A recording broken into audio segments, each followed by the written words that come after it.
রাসূলুল্লাহ সাল্লাল্লাহু আলাইহি ওয়াসাল্লামের সময়কালে আমরা এরকম অনেক ঘটনা শুনেছি যে এরকম বারাকা দেখা গিয়েছে। যুদ্ধের সময় অজুর পানি নাই, হায় হায়, শত শত সাহাবা অজু করবে কোত্থেকে?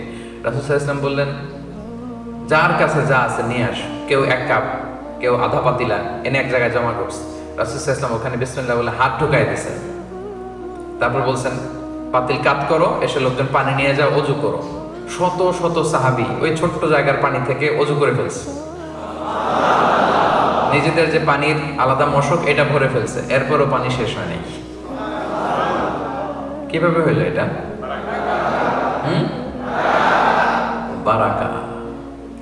আহজাবের যুদ্ধে, খন্দকের যুদ্ধে শত শত সাহাবা পরীক্ষা খনন করতেছে। সালমান আল ফারিসি রাদিয়াল্লাহু তাআলা আনহুর প্ল্যানিং, চারদিকে পরীক্ষা খনন করলো। খাবার নাই, তৃষ্ণা, ক্ষুধা, খুব কষ্ট। জাবের রাদিয়াল্লাহু তাআলা আনহুর স্ত্রী, ঘরে একটা ছোট্ট ছাগলের বাচ্চা ছিল। উনি ভাবলো যে রাসূল সাল্লাল্লাহু আলাইহি ওয়াসাল্লাম এত কষ্ট করতেছে সাহাবাদেরকে নিয়ে, কিছু খাওয়াই। তো ছাগলের গোশত রান্না করলো আর কিছু রুটি বানালো। এই ধরেন 5-6 জনের হবে। ছোট্ট একটা ছাগলের বাচ্চা কয়জনের হবে বলেন? 5 থেকে 7 জন। তো জাবেরকে তাই বললো, জাবের বেশি লোক বেরো না, আবার রাসূল সাল্লাল্লাহু আলাইহি ওয়াসাল্লামকে বললো 5-7 জন নিয়ে রাতের বেলা যেন চলে আসে, কিছু খেয়ে যাক, আমরা কিছু আপ্যায়ন করি। তো জাবের রাদিয়াল্লাহু তাআলা রাসূল সাল্লাল্লাহু আলাইহি ওয়াসাল্লামকে যেয়ে বললেন, ইয়া রাসূলুল্লাহ, আমার স্ত্রী তো এরকম করেছে, 5-7 জনের একটা আপ্যায়ন। রাসূল সাল্লাল্লাহু আলাইহি ওয়াসাল্লাম বলতেছে, সানা আলাকুম জাবিরুন তুআমা, এই বিশাল জামা, চলো জাবের তোমাদের জন্য খানা পাকাইছি। আসলে খাবার কয়জনের? 5-7 জন। এখন 1000 খানিক সাহাবী চলে আসছে, বিশাল মিছিল দিতে দিতে, এই বিশাল একবার গ্রুপ। জাবের রাদিয়াল্লাহু তাআলার স্ত্রী তো অবাক, হায় হায় সর্বনাশ। রেগে মেগে স্বামীরে বলে, করছো কি তুমি? বলছি কি আর করলা কি? 5-7 জনের খাবার আছে, তুমি তো বিশাল বাহিনী নিয়ে আসছো, এখন হবে কি? কি করলা তুমি? এখন জাবের রাদিয়াল্লাহু আনহু বলে, আমি করবো কি? রাসূল সাল্লাল্লাহু আলাইহি ওয়াসাল্লাম তো ডেকেছেন। রাসূল সাল্লাল্লাহু আলাইহি ওয়াসাল্লাম এটা বুঝতে পারলেন, বললেন, জাবের টেনশন করো না, খাবার কোন পাতিলে দেখি? বলে এই পাতিলে। বলতেছে, রাসূল সাল্লাল্লাহু আলাইহি ওয়াসাল্লাম দোয়া করে ফু দিয়ে দিলেন আর বললেন, পাতিলের ঢাকনা উঠাবে না, এক পাশ থেকে বের করে করে দিতে থাকো সবাই। ঢাকনা উঠানো হয় নাই। বিসমিল্লাহ বলে এক পাশ থেকে একটু রুটি একটু গোশত সবাইকে দিতে দিতে দিতে দিতে শত শত সাহাবা সবাই পেট ভরে খাওয়ার পরেও জাবের রাদিয়াল্লাহু তাআলা আনহু পাতিল উঠায় দেখে ভিতরে আগের মতোই রুটি আর গোশত রয়ে গিয়েছে। কিভাবে হইল? কথা বলে না। বারাকা। আবু হুরায়রা রাদিয়াল্লাহু তাআলা আনহু 7ম হিজরিতে মুসলিম হয়েছেন, সবচেয়ে বেশি হাদিস বর্ণনাকারী সাহাবী। মসজিদে নববীতে একটা বারান্দা ছিল, এই বারান্দায় তিনি অন্যান্য সাহাবীদের সাথে থাকতেন, জ্ঞান অর্জন করতেন, কোরআন সুন্নাহ শিখতেন। তো ওখানে মাঝে মাঝে সম্পদশালী সাহাবারা গিফট পাঠাতো। কি পাঠাতো? ফুড অ্যাজ এ গিফট পাঠাতো। একদিন আবু হুরায়রা রাদিয়াল্লাহু তাআলা আনহু খুবই ক্ষুধার্ত। ইন দ্য মিড টাইম এক সাহাবী এক পেয়ালা দুধ নিয়ে আসলেন, এনে বললেন, আবু হুরায়রা, এটা আহলে সুফফাতের জন্য দিলাম, নাও। পেয়ালাটা নিয়ে মহা খুশি, খাবে, কিন্তু মনে করলো রাসূল সাল্লাল্লাহু আলাইহি ওয়াসাল্লামের অর্ডার ছাড়া তো খাওয়া যাবে না। এই পেয়ালাটা নিয়ে রাসূল সাল্লাল্লাহু আলাইহি ওয়াসাল্লামের কাছে গেলেন যে, রাসূলুল্লাহ, এক পেয়ালা দুধ এসেছে, তো এটা কে খাবে, কিভাবে কি হবে? রাসূল সাল্লাল্লাহু আলাইহি ওয়াসাল্লাম বললেন, যাও আসহাবে সুফফা সবাই ডেকে নিয়ে আসো।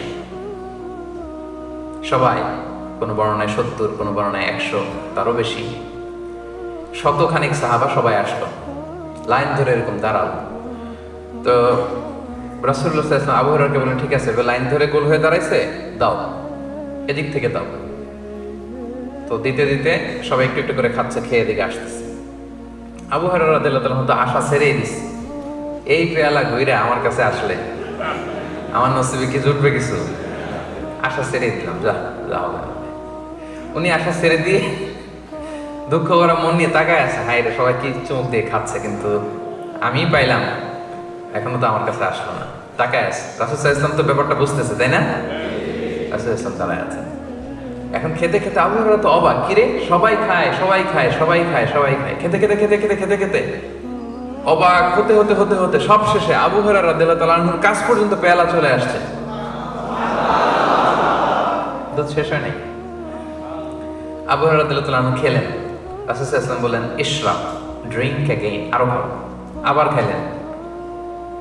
আবার রাসূল সাল্লাল্লাহু আলাইহি ওয়াসাল্লাম বলেন, ইয়া আবা হুরায়রা ইশরাব, আরো খাও। আবার খেলেন, খেতে খেতে সবশেষে আবু হুরায়রা বলে, ইয়া রাসূলুল্লাহ ওয়াল্লাযী বা'আসাকা বিল হক, যে আল্লাহ আপনাকে সত্য সহকারে পাঠিয়েছেন তার শপথ করে বলছি, মা আজিদু লাহু মাসলাকান, আরেক ঢোক যে গিলবো ওই জায়গাটা আর নাই।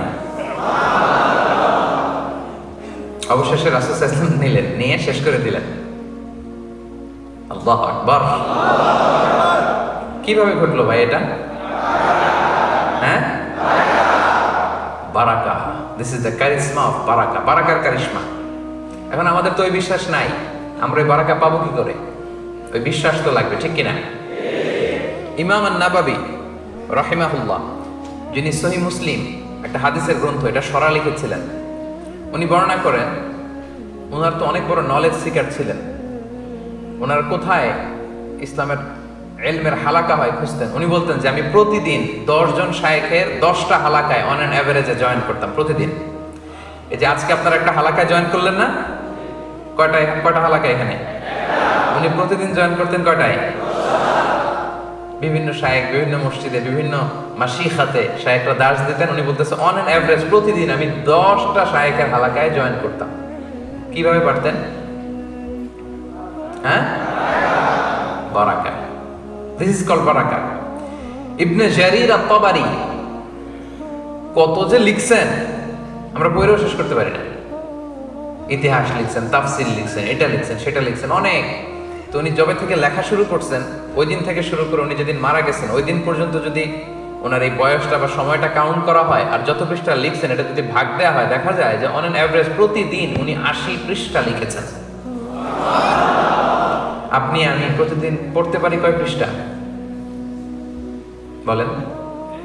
যেদিন ধরেন আপনি খুব বেশি পড়ছেন, আজকে খুব একটা পড়ছে, একটা বইয়ের অনেকটুকু করে ফেলছে, ওই দিন কত হইতে পারে? কত পেজ হতে পারে?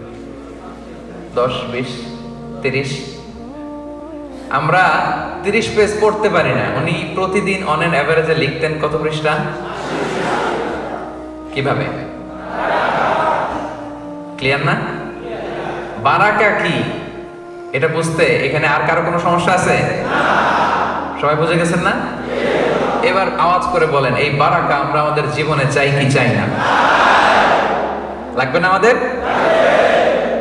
শুধু ব্যবসায়ীদের লাগবে নাকি? চাকরিজীবীদের লাগবে?